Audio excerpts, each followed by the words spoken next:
Yo, what is up guys? It's the Goblin and welcome back to another Fortnite Battle Royale video. In this video, we're going to be talking about 8 tips and tricks, and these are basically in-depth tips on everything from aiming to building to knowledge to making decisions in this game that will make you better and hopefully make you a god at this game in this Season 7. Hopefully you guys will enjoy this tips and tricks video. You guys have been smashing the likes and the support, the comments, the subscribers, everything on the latest couple since Season 7 has been out. I know you guys have been enjoying the tip video, so I thought of 8 great things that I think can help people out of all skill levels. We're going to talk about them today in this video. Smack a like on this thing. The last video did hit 2,000 likes, the last tips and tricks video, so I'd appreciate if we could hit 2,000 likes again on this one. That would be incredible.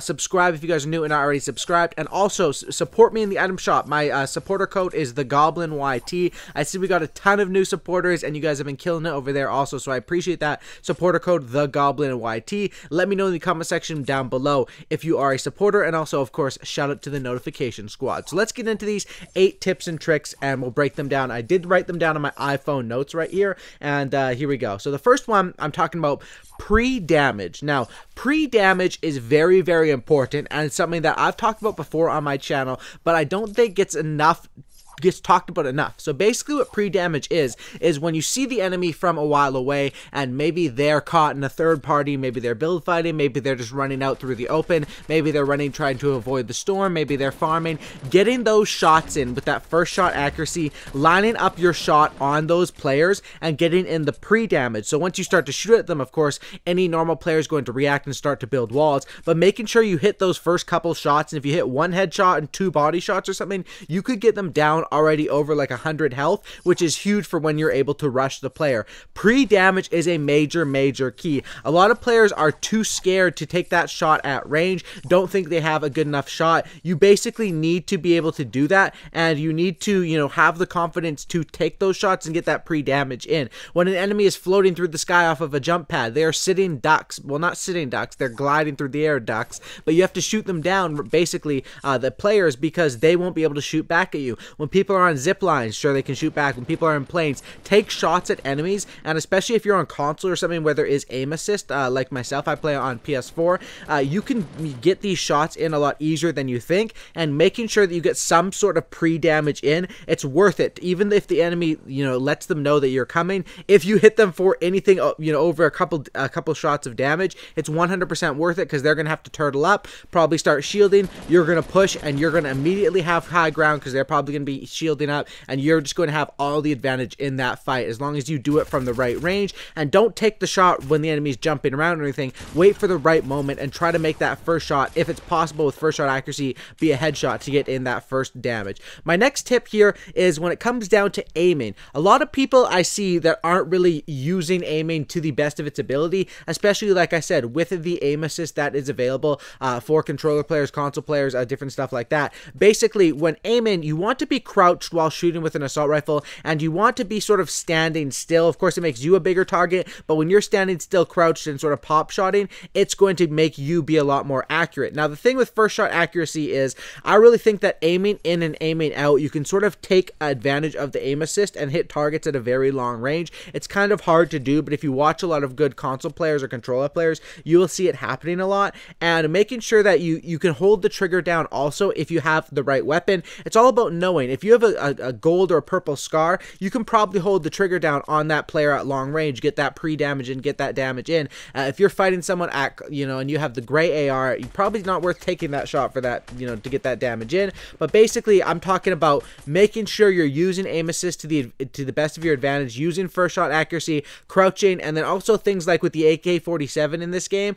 Basically, if you're using that, that one has huge bloom. So to reset the bloom, you can't just, reset the gun and basically crouch again or unaim down sights and aim down sights again. You got to completely YY, switch to your pickaxe, switch back to that, and that will reset the zoom. Little tricks like that will help you, and that's why these first 2 tips, the first one of course around getting that pre-damage in, hitting players before you pull up on the fight, and the second one around making sure you are hitting your shots and being accurate. Practice shooting at range, because that will affect a lot of gunfights in this game, even the ones that you don't get to kill with the assault rifle. Just doing that damage is huge. edge. Now for our third tip of the day, it is a little trick basically to reset in a build fight. So whenever you're in a build fight with players, sometimes you'll be in a build fight, there's a player above you, and then you'll hear a third party plane come flying in, or there's a player below you, and a lot of times in crazy fights, you will be spraying with the SMG, trying to spray down walls, you'll be shooting with the shotgun, and a lot of times you'll actually be, you'll have taken some damage, you'll not really know where every player is, you'll have weapons to reload. So a trick that you'll see a lot of very, very good players do is when things get overwhelming, they will simply build themselves into a 1x1, which means they have walls protecting them, a floor on the ground, probably a ramp in front of them, or a pyramid below them that they can add into a ramp, and then above you a roof or a ceiling, and then of course a pyramid also. And basically once you're in a box, you can call it a reset box, you can reload all your weapons. Once you know you're secure, you can shield up, reload all your weapons, and then sort of listen. And with the way audio works in this game, you can, just off the audio, you can tell where other people are and what they're really doing, and you can sort of plan out your next moves based on that, and then plan on the right time to either try to ramp up, take high ground, or drop down, try to destroy the base, or move on. I really think that's a smart thing to do, and a lot of people, they freak out when they're in build fights and just always think they need to go for high ground immediately. Sometimes the best move is to, reset the fight, reload your weapons, especially if you have like an SMG and a shotgun that are both running down out of ammo. You need to reset that fight, and you need to make sure, okay, I have 300 mats here. He used quite a bit of mats there. He's probably low as well. I'm going to rush him now, or I'm going to avoid this fight. I'm going to rift out. I'm going to do whatever. So that's something that I think is very, very smart to do, and a tip that I've been doing a lot more recently, and it's been helping me out. Next is in the top 20, know the difference in materials. And this is a little bit of the quicker tip here, but this is basically, if you're in the top of, you don't really have to pay attention, wood, metal, or wood, brick, or metal in the early game, but once you get into that top 20, it does sort of matter. And the thing is, when you're basing up late game, you want to have a base that's made of preferably metal, because that is so much harder to shoot down. Once it takes that 25 seconds for that metal to place, it just has so much more health than a fully placed wood. Although a fully placed wood would plant faster, the steel one will of course have more protection. And that's why when you're basing up late game, if you get someone somewhere early, you should, I say, switch the materials manually and build up with the most protective materials sometimes. Other things around this are knowing, hey, for example, if I have 500 wood but 999 of the brick and 999 of the metal, I might want to use the brick and the metal right now in case I kill a player, so I can pick up their brick and metal also, because of course there's the max of 999. So it's sort of predicting the future and knowing that, okay, if I'm maxed out on this wood, I probably want to use that because I'm going to pick up the next person I kill. It's sort of negotiating through your materials, and a lot of people think that, it just doesn't matter, I just place whatever. For them, I mean, if you're a casual player, it doesn't, but having that steel base when someone tries to RPG you is going to make, they're going to get pissed off, and that's going to give you an advantage, maybe to burn through double the RPGs, and it can be very, very helpful. Also with this tip, I'll add another one in that I've talked about before. Pay attention to enemy players when their builds switch, because usually people don't manually switch it. So if they switch in the middle of the fight, they're probably out of that material. So if you start fighting someone and they're on wood, and you see them switch to brick, and then it's build fight keeps going, and now you see them switch to metal, and they've been building for a while, they're probably almost out of mats. So keep that build fight going, wear them out of mats, and then win that fight. Of course, the problem with that is then once you win the fight, you don't get to pick up their mats because they burn them all in the fight, and that's sort of a lose-lose situation right there. Next tip here, this is the 1, 2, 3, 4, number 5 right here on the list, is rotate early, and this is for the late game. Now, this is easier said than done, and it takes a little bit of practice to get the handle on, but I'm talking about making sure that you are rotating early.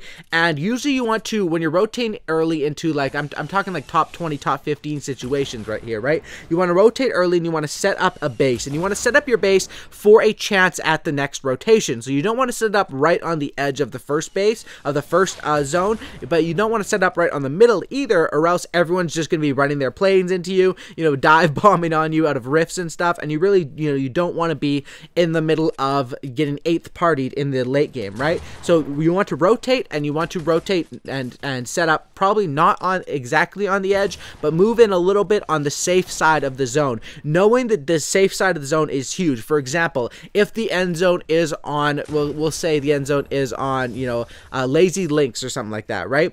The weak side of the zone is going to be in the north side, because everyone that is still alive, the majority of players are coming from that south side, which is the whole side of the map, and moving in with the zone. And if you're on that north side, you will be, you know, probably get into less engagements and play a little bit safer. So that might be, you know, that might be a factor that goes into where you want to set up your base. But what I wrote down here is just make sure you're rotating early and don't set up on the very, very edge. I mean, sometimes that might be a smart idea if there's so much stuff going down, or if you're in a scrim or something like that, of course.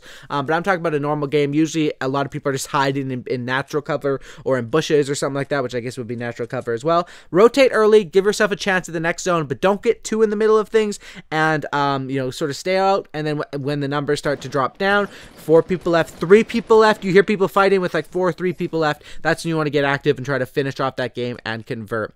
My next tip here is another one for the late game, and this is for the late game. Look ahead towards the worst rotations. That's what I've written down on my notepad, and what that means is a lot of times there are mountains or something, you know, oh my gosh, this is safe zone. One of the worst safe zones in the game, one of the ending ones, is between Pleasant Park and Loot Lake, by those factories where there's those 2 big mountains. And what I mean by that is prepare for the worst by basically saying, if that's the end zone, you probably have to set up on top of the mountain, because if the safe zone, you know, randomly goes in on the top of the mountain and you're at the bottom, it's going to be very, very hard to build up there. However, and just knowing how to time that, I made a mistake like this earlier today. I was playing and it was on Polar Peak, right? So, and this is the thing with Polar Peak, you have to make sure that you take the top of Polar Peak, because it's going to be really, really hard to get up there if that is where the final circle ends, right? And I did that correctly. However, my mistake was not rotating off of Polar Peak early enough when I saw the next zone was down there, and I actually did the opposite mistake, which is why it wasn't that I didn't give myself enough time to go up the mountain, I didn't give myself enough time to go down the mountain, and I actually died to fall damage because just because of the zone was right on me. I didn't look over the edge safely, I dropped down, and it was actually a mountain where, or the iceberg, you can't really build on the side of it, which I didn't know, so I ended up taking some fall damage right there. And that was just because if I had left early, if I had taken a zip line down, or if I did the right thing to rotate early to Polar Peak, but the reason I was late out of my rotation to get off of Polar Peak was because there was a guy up there that I was fighting, and I took too much time fighting him. I should have done an earlier rotation, and I should have prepared for the worst possible scenario, the worst possible next zone, and just had that plan in my mind. What am I going to do if that is the next zone? So that's a major thing. Thinking ahead is huge in a game like Fortnite. My next tip here is fight for loot. In some games, you're going to have, you know, a little bit of ammo. Maybe you're going into the top 10 and you have 50 ammo, no extra shields, 150 health. When you hear 2 people fighting, that is the call to fight for loot. Sometimes you don't want to take those third-party fights, but if you're down on loot, a lot of people would just say, no, I don't want to fight. I can just hide. I can just survive till the end. But you're probably not going to win the end if you only have 300 mats, no extra shields, and a green AR, you know? So sometimes that's your calling, and when you hear 2 people fighting, making sure that you're moving in and playing that third party right, if you are able to win that engagement, which you should, statistically, you're coming into that fight late, those 2 people are probably already, you know, burning materials, burning ammo, probably getting hit for damage, using shields, different stuff like that. You should probably be able to come in and at least do some damage. It doesn't matter if you kill one of them, kill 2 of them, but get that loot and use that to go on to win the game. Okay, basically we have one more right here, the 8th tip that I had written down right here. I almost lost it in my notes there. I think I accidentally tapped on delete the note as I was doing this commentary. But basically, the next tip is to know your traps and your usable rotations. A lot of people don't pay attention to this, and much like I say, it matters which materials you're using, this matters even more. Knowing what you have out. A lot of people will just pick up, you know, the same slot can contain your mounted turrets, your traps, your green traps, your basically, well, chiller traps have been vaulted, but your jump pads, your cozy campfires, different stuff like that. And knowing how to prioritize that is a major key. Setting that up, making sure that you have, okay, I have my jump pad ready to go, so if I get in a hot situation, I can jump pad right out of there. I usually like to have it so my jump pad is the one that's always ready to go, and then I can do a quick switch into a trap. If I don't have jump pads, I like to have traps that are ready to go, go with a quick switch into a cozy campfire. And that's why you saw me a lot before the update. I would just drop chillers because I wasn't going to use them and they would mess up my trap and usable rotation, so I would just drop those. Nowadays I'll drop the mounted turret sometimes, or I'll just make sure I always have that rotation and I'm prioritizing what I want.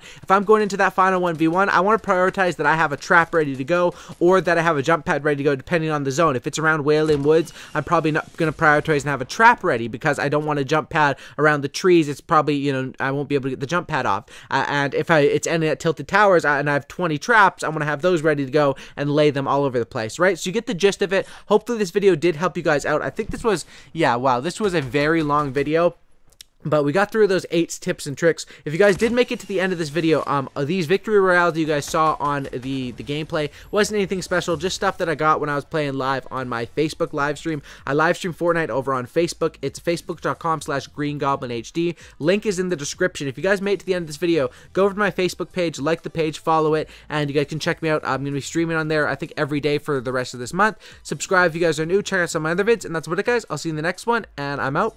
Peace.